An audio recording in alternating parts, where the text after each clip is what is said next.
Hey everyone, the 6-5 is on the road. We are here at IBM's Analyst Forum 2024 at its beautiful new NYC location at 1 Madison. Excited to be having another great conversation. I'm going to be talking a little bit about consulting, of course, in the intersection of what's going on right now with enterprise and AI. This is a big topic. I'm joined by Kelly Chambliss. Kelly, welcome to the 6-5. So happy to have you here. Thank you. I'm happy to be here, Daniel.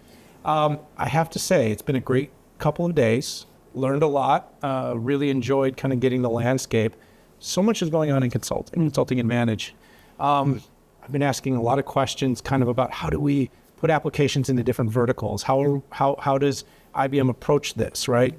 And as IBM on the technology side is kind of building this really comprehensive stack, really enterprise-focused, governance-focused to enable companies to make the most out of AI, it really comes down to what you're doing that enables companies in manufacturing, companies in automotive, companies to really put this to work and make AI work for them. I'd love to kind of get your take on just the current overall state of the consulting space, how it's growing, and how you see IBM as uniquely positioned to take advantage of the technology trends that are going on. Okay, great. Happy to. I mean, AI is changing every industry, right? And consulting is one of those that is being pretty radically transformed at an unprecedented pace by AI.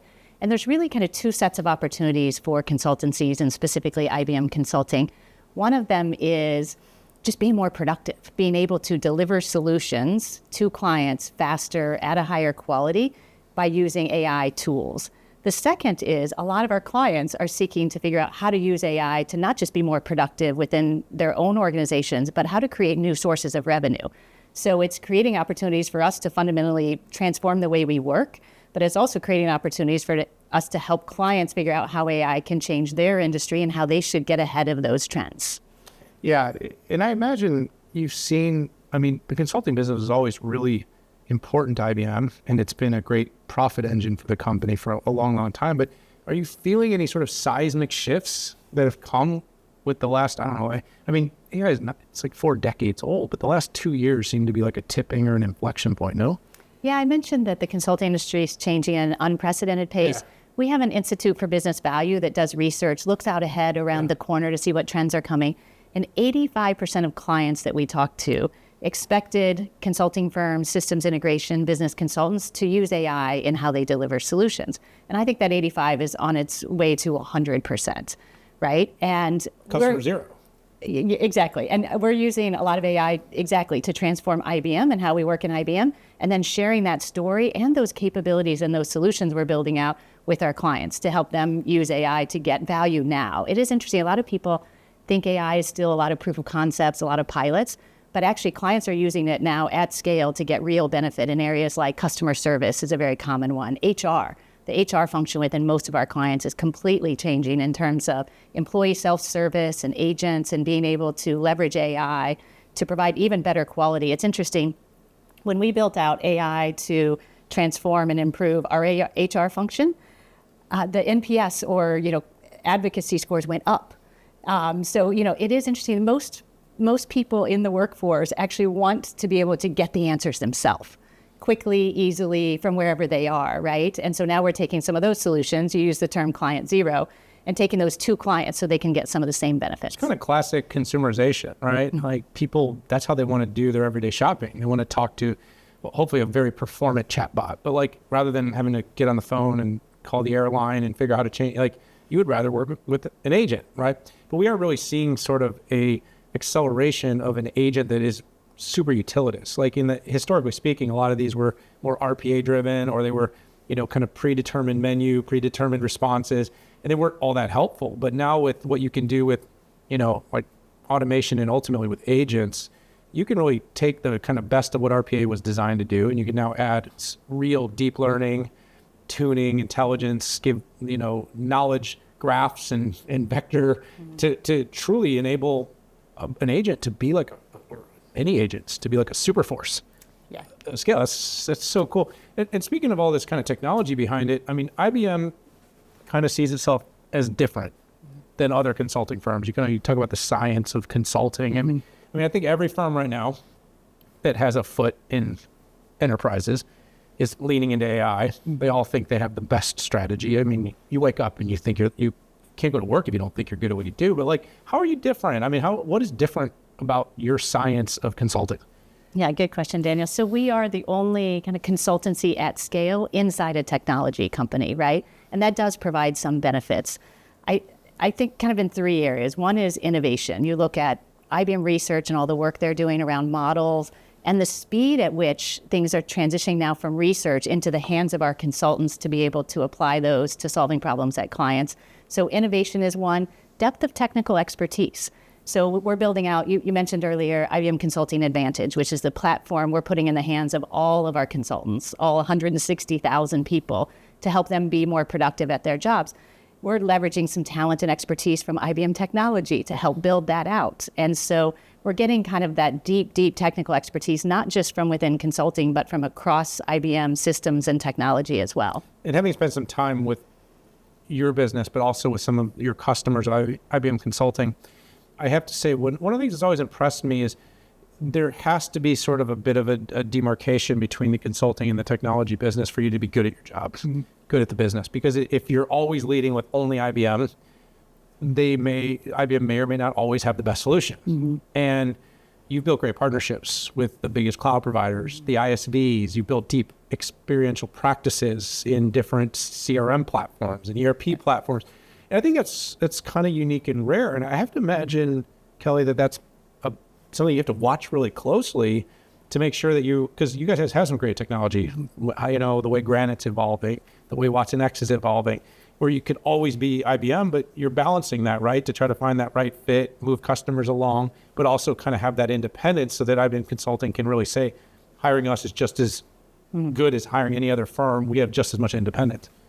Yeah, it is interesting because we talk a lot about the importance of ecosystems, strategic partners, and IBM is clearly one of those. And a term you might hear us use quite a bit that's kind of good grounding for all of our consultants is we're client first, meaning we're all about helping our clients get value with speed and the greatest value with speed. But we have a point of view.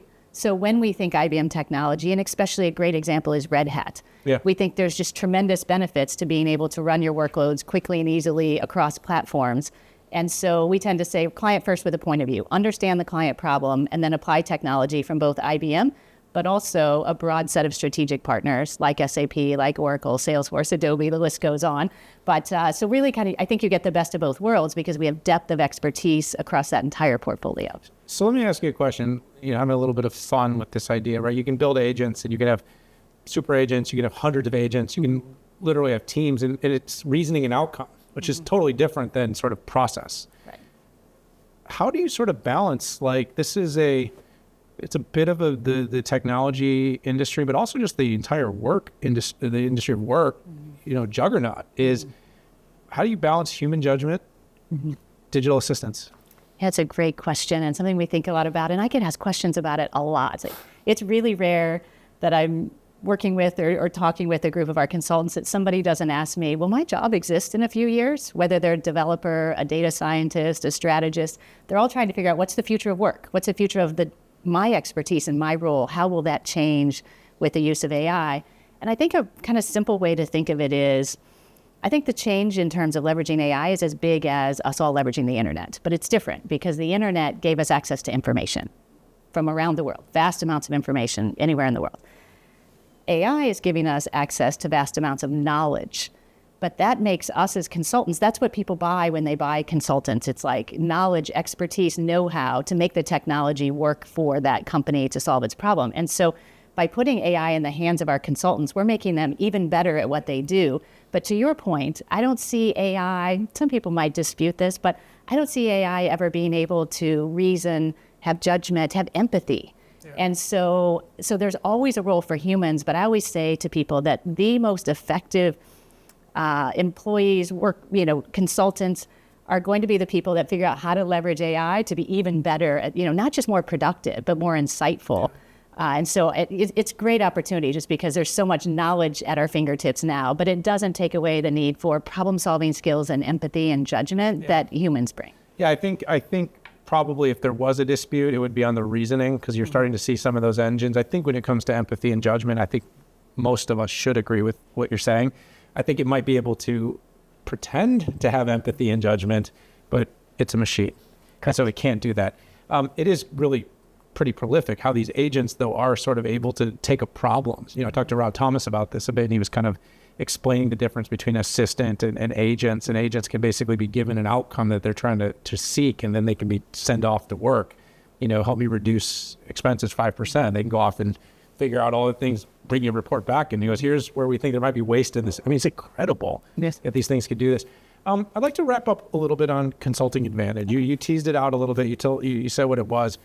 You mentioned 160,000 people. Okay. Yeah. I'm glad I remembered that. That was somewhere buried in the conversation. But talk a little bit more about this advantage, and kind of what new significant capabilities are coming with it, and how does this help IBM's clients? Oh, it absolutely does. So by putting IBM Consulting Advantage in the hands of 160,000 consultants, they're all more productive at the jobs that they do. And it's interesting, we set a goal at the start of the year, Daniel, we have half of our consultants, so 80,000, using the platform most days to do the work they do, whether it's development, data science, could be strategy work. And we far surpassed that goal. And now many of them would say, I don't know what I'd do without it. Because we've built these assistant packs, and you go in, and depending on your role, there's really targeted assistance to help you, whether it's create presentations, to write design specs, test solutions. And so there's tailored assistant packs for different roles. And what's really great about it, too, is we're able to harness the creativity and innovation of 160,000 people, because as soon as they start using these, they think, oh, we need an assistant for this. And then they'll build it out, and then we'll take that and incorporate it into the solution itself. So literally, advancements happen to IBM Consulting Advantage daily, weekly. So it keeps people coming back, too, because they find great value in a lot of the assistants that are there, but they know every time they go into the platform, there's going to be something new and different that could make them even better at the work they do. Yeah, it's very, very interesting, exciting times, Kelly, to be in the consulting business. I want to thank you so much for taking a little time here to talk to me during this exciting Analyst Forum. It's been a lot of fun. Thank you. Thank you for having me. And thank you all for tuning in to this 6-5 on the road. It's a great week here at IBM. One Madison, this new facility, very impressive. But what's been more impressive has been the conversations, what I've learned, what I've seen, and hopefully some of the new announcements that maybe have broke, maybe haven't, can't do it here.